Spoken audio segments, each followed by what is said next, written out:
예전에는 이제 암 하면 굉장히 공포스러운 그런 병이었는데 요즘엔 또 치료만 제때하면 어느 정도 치료가 가능하기 때문에 그런 공포는 조금 사라진 것 같습니다. 근데 문제는 치료비가 만만치 않다라는 거거든요. 네, 맞습니다.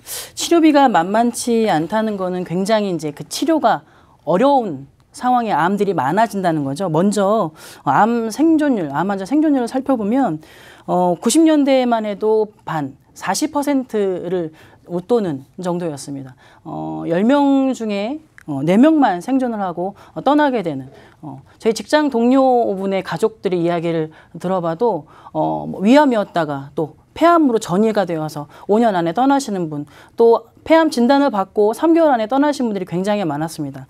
하지만 의료기술이 발달하면서 지속적으로 5년 이상 생존하게 되는 생존율이 지금 현재는 70%를 넘고 웃돌고 있습니다. 많은 분들이 암에 걸렸지만 치료를 받고 또 살아가게 되는 그런 경우가 더 많아지는 거죠. 이 암 치료를 위한 최신 의료기술에는 수술치료, 항암제 치료, 방사선 치료들이 있습니다. 생존율이 높다는 것은 치료의 그런 기술들이 높아졌다는 것. 또 반증을 하지만 또 치료를 하면서 살아내기 위해서 드는 부대 비용들, 치료 비용들이 굉장히 많이 들어가고 있다는 것도 이야기할 수 있습니다.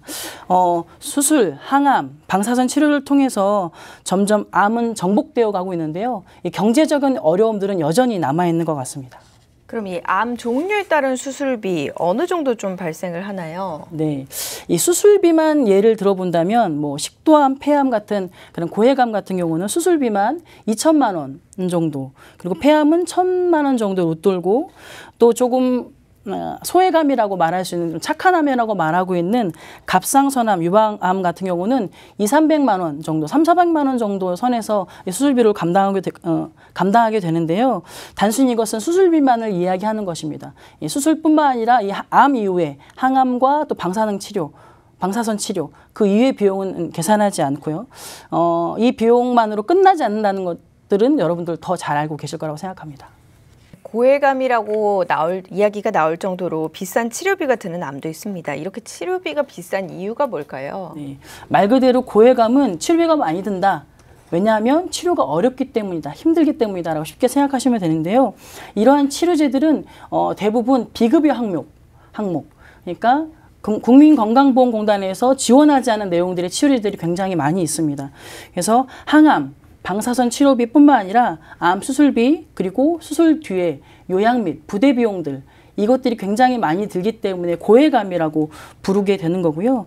이것은 또 진단비가 충분히 준비되어 있을 때, 또 그런 보험으로 어떤 장치가 있을 때에만 선택할 수가 있게 되는 거죠.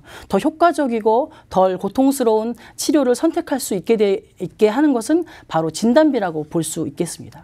예를 들어서 X선을 이용한 방사선 치료는 종양뿐만 아니라 건강한 세포까지도 공격을 하게 됩니다. 그래서 많은 부작용이 생기기도 하고 또 많은 고통이 따르기도 하는데요.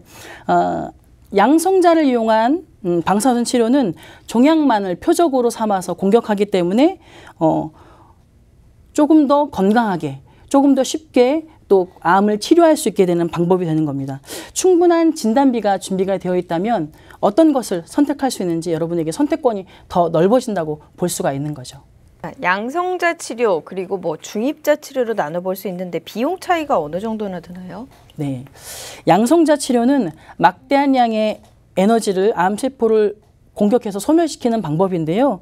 암 조직만을 공격하는 방법입니다. 그래서 효과는 높이고 부작용은 줄이게 되는, 치료는 6주에서 8주 정도 걸리게 되고 약 3천만 원의 치료비가 든다고 합니다. 또 더 나아가서 좋은 치료라고 말하고 있는 중입자 치료가 있습니다. 탄소 이온 입자를 사용해서 암세포를 파괴하는, 거의 모든 혈액암을 제외한 모든 암에 통용이 된다고 합니다. 그래서 이 중성자 치료를 통해서 폐암 말기 환자도 살려냈다는 그런 보고도 있게 되는데요. 안타깝게도 이 의료기술은 저희 나라에는 없습니다. 그래서 이 치료를 받기 위해서는 일본이나 독일로 원정 치료를 떠나시는 분들이 있는데, 그 원정 비용까지 따지게 되면 약 1억에서 1억 5천까지 그 비용이 든다고 하는데요. 많은 분들이 이 치료를 받기 위해서 일본으로, 독일로 떠나면서 그러한 치료 비용뿐만 아니라 그런 여정에 대한 비용들까지도 많이 경제적으로 부담을 해야 되는 상황이 되는 거죠. 그럼 효과적인 치료제인 표적항암제 어떤 건가요? 표적 항암제를 설명해 드리기 전에 1세대 항암제에 대해서 좀 설명을 드릴게요. 1세대는 화학 항암제라서요. 이 항암제를 투약을 하면 모든 세포를 다 공격을 하는 거예요. 이 항암제가. 그래서 암세포를 사멸을 하는데 부작용이 너무 크다라는 거죠. 예전에 드라마를 보시면 암 환자가 머리가 계속 빠져요. 막 듬성듬성 빠져가지고 막 모자를 쓰고 있거나 아니면 뭐 지인들이 와가지고 가발을 갖고 와서 가발을 씌워줘요. 왜냐하면 이 항암제를 치료하면 정상적인 세포도 공격을 받기 때문에 머리가 빠지고 그 다음에 막 손이나 발이 되게 까맣게 변하고요. 그리고 되게 심한 거는 구토를 너무 하는 거죠. 정상적인 세포도 공격을 하기 때문에 계속 구토를 하고 음식도 못 먹고 몸이 좀 쇠약해지는 거죠. 근데 이제 그 1세대 항암제에서 2세대 표적 항암제예요. 이거는 얘를 투약을 하면 모든 세포를 다 공격을 하는 게 아니라 이렇게 딱 암세포만 공격을 하게 되는 거죠.